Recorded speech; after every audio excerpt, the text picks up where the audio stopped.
Shalom shalom bakunzi babaho TV, ndabasuhuje cyane. Imana ibahe umugisha kandi Kristo Yesu abishimire, ndabakunda cyane. Nibaho TV, ndagushimiye wowe wakanze subscribe, wowe wakoze share, wowe ushyiraho comment, wowe ushyira kuri status zawe ukamamaza ubutumwa bwiza bwa Yesu. Ni ukuri uba uri gukorera Imana, uba uri gukora umurimo ukomeye, kandi ndagukunda cyane. Nkwifuriza ibyiza, nkwifurije amahoro, nk'uko iyi ukurikiye ari Baho TV.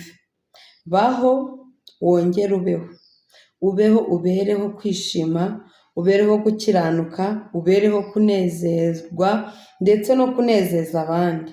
Mbese ntubeho ku bwawe wenyine, ntiwumve ko ushaka kubaho wenyine. Oya, buriya ubuzima bwacu buryoha turi kumwe n'abandi, burimo abandi bantu. Ngaho mbabarira ubeho, cyane cyane ubeho usenga, ukiranukiye Imana, uyikunda, ukunda n'abantu bayo, ndetse ugerageza gukora ibyiza uko bukeye n'uko bwije. Imana izajya iguha umugisha mwinshi cyane. Ndabakunda cyane, murabizi. Abantu munkurikira muri Canada, muri Amerika, mu bihugu bitandukanye, impande enye z'isi, mu Rwanda iwacu, mu Bugande, mu Burundi, Mana yanjye, mwese mbafite ku mutima kandi Imana izajya ibanezeza. Ndashaka ko tuganira ku ijambo ho gatoya riri muri Yesaya ibice 38, duhere ku murongo wa mbere tugeze kuri 6. Imana ibahe umugisha. Umutwe w'amagambo uravuga ngo Hezekiya yongererwa imyaka yo kubaho.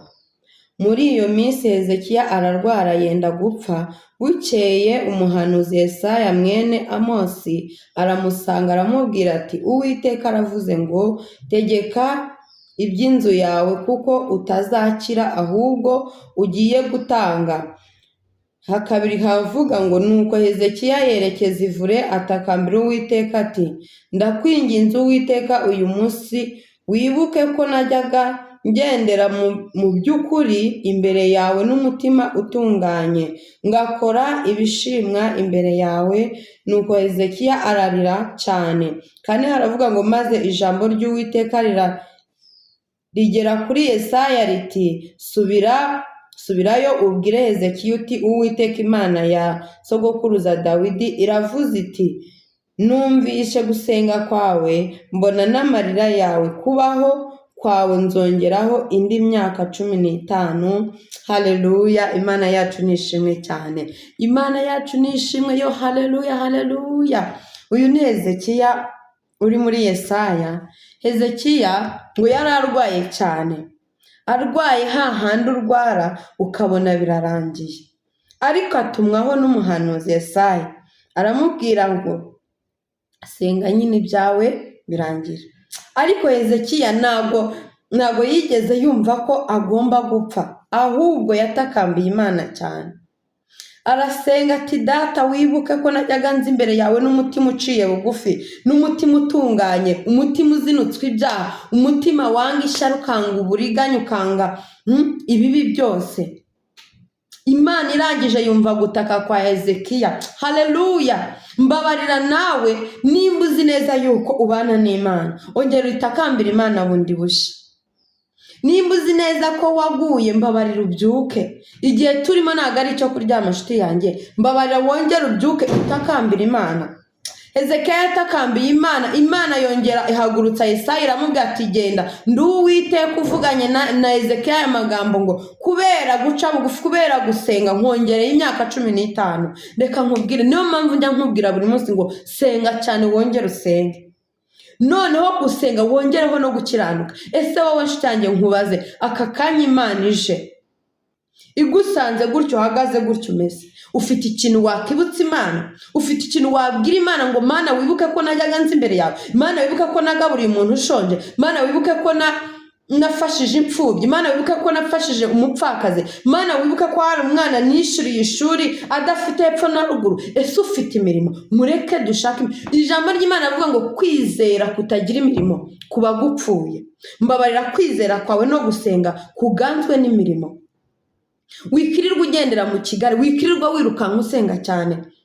Gusenga Imana ni byiza, gusenga Imana bigira umumaro iyo wayisenganye umwete ndetse n'umutima uciye bugufi kandi unyuzwe. Ariko gusenga Imana nta mirimo nta bikorwa zeru, utizera zeru. Senga Imana uyizere, ugerekaho kuyikunda, guca bugufi, ugerekeho n'imirimo, gerekaho gukiranuka. Umutima wawe ukiranukira imbere y'Imana, umutima wawe uce bugufi, umutima wawe wuzuremo urukundo, umutima wawe wanga uburiganya bwose. Iri jambo ndarikunda cyane, ngo muri iyo minsi Hezekiya ararwara yenda gupfa, Imana imutuma w'umuhanuzi Yesaya aramubwira ngo ariko Mana, umuhanuzi Yesaya amaso aramusanga aramubwira ati Uwiteka aravuze ngo tegeka iby'inzu yawe. Mbese yaramubwira ati iyeze. Ariko Hezekiya atakambira Imana, arayibutsa ati data, wibuka ko najyaga nzi imbere yawe mfite umutima uciye bugufi, nta kibi kiwurangwamo. None twebwe uyu munsi duhagaze gute nshuti zanjye? Abakunzi babaho TV, mureke natwe dusenga Imana dukiranutse, dufite imitima iciye bugufi, tuzinutswe ibyaha n'igomwa ryose, maze dutegereze Yesu atugirire neza. Imana ibamere umugisha, ndabakunda cyane kandi mumbabarire. Iri jambo tuzarigarukaho, ndashaka ko tuzarigarukaho, ngo maze ijambo ry'Uwiteka rinzaho, ngo riza kuri Yesaya riti ngo subirayo. Haleluya, ngo subirayo. Mana ishimwe, ubwire Hezekiya uti Uwiteka Imana ya sogokuruza Dawidi yumvishe, iravuze iti numvishe gusenga kwawe, mbona n'amarira yawe. Haleluya, ngo kubaho kwawe ngo nongereyeho imyaka 15. Mana yacu nishimwe cyane. Uyu munsi nagira ngo nkubwire wowe urushe uremerewe, wowe ubona nta cyerekezo ariko ukabuzi neza kuri kumwe n'Imana, ukabuzi kuri kugendana n'Imana. Nukuri Imana yumvishe gusenga kwawe, Imana yumvishe amarira yawe, Imana yumvishe kuganya, Imana yumvishe. Ndagira ngo nawe nkubwire ngo wowe wabivuyemo ukabireka, ongera ubigarukemo. Dufite Imana tujya tugera mu bikomeye, ikibuka amasengesho, ikibuka guca bugufi, ikibuka abo twagaburiye, ikibuka abo twambitse, abo twacumbikiye, abo twitaye, abo babandi wishiriye ibitaro, babandi wishiriye ishuri. Ndagira ngo nkutangarize ngo humura wowe umaze igihe uri gusenga Imana uciye bugufi, umutima utunganye. Imana yumvishe gusenga kwawe kuva uyu munsi. Hari icyo Imana ikoze, hari bya bibazo, hari amadeni Imana yishuye, hari uburwayi Imana ikishije, hari intambara Imana yegejeyo, hari agasuzuguro Imana iciye, hari ubushomeri buvuye, hari inyatsi zigiye, hari karande Imana igutandukanije nayo, kuko Imana yibutse ya mirimo yawe myiza wakoze. Babandi wagaburiye bashonje batagira epfo na ruguru, Imana irabyibutse. Imana irabyibutse ko wanze umutima w'ubugome ukemera gukurikira Imana by'ukuri, ugakorera Imana neza. Imana irabyibutse. Niwakira ubutabazi bw'Imana mu izina rya Yesu Kristo. Ndabakunda cyane. Sharinga nshuti zawe, abavandimwe, ukore subscribe.